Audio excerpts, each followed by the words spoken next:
that somebody who is currently in a more analytics field, doing more MIS or reporting or just dealing with historical analysis, the question is how can they create those experiences or have that experience in a more modeling or applied data science role to get a role which is closer to data science or closer to core data science rather than just doing business analytics. Yeah, it's tough. I'll preface by saying that this is tough, but it's not impossible. In the sense that there are two ways to do it. The first way is that if you can do it at your job. For example, if you're trying, if you are doing business if you're doing like simple dashboarding and analysis with the data, there's a very high likelihood that you understand that data better than anybody else, right?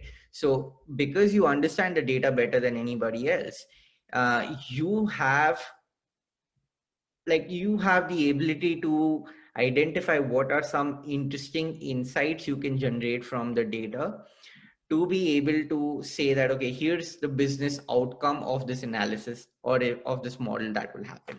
For example, if you are dealing, I don't know if I'll be able to come up with a good example, but if you're dealing with, say, um, like user-based data, how users are using a particular platform, like what does the funnel look like for any sort of website or any sort of tool, right?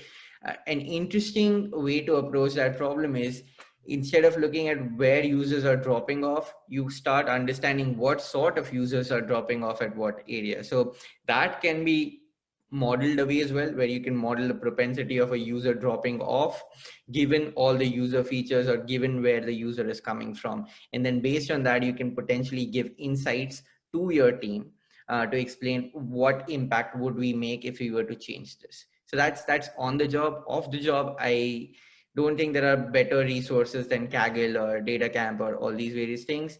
One interesting thing that I have also found is reading blogs of companies that do data science. I think Uber, Reddit, both of these companies have blogs, and so do a bunch of other social media, other tech companies around data science. And that'll tell you the sort of problems that they're trying to solve. Yeah, I think terrific pointers on how exactly to stay updated. And I think on the question itself, nothing is stopping you from moving on or taking those sort of challenges. If you're already working in a company, you have access to data, you can perform any analysis that you want. If it makes sense and it improves the business, I think stakeholders would be more than willing to see your analysis on that. I think tech blogs, again, read as many tech blogs as you can, especially on experimentation, on statistical or causal inference, and all of those things. In India, I know Swiggy writes, or like the newer tech companies write a lot of blogs. So Flipkart tech blogs or Swiggy tech blogs are very, very interesting if you're in India. If you're here in the Silicon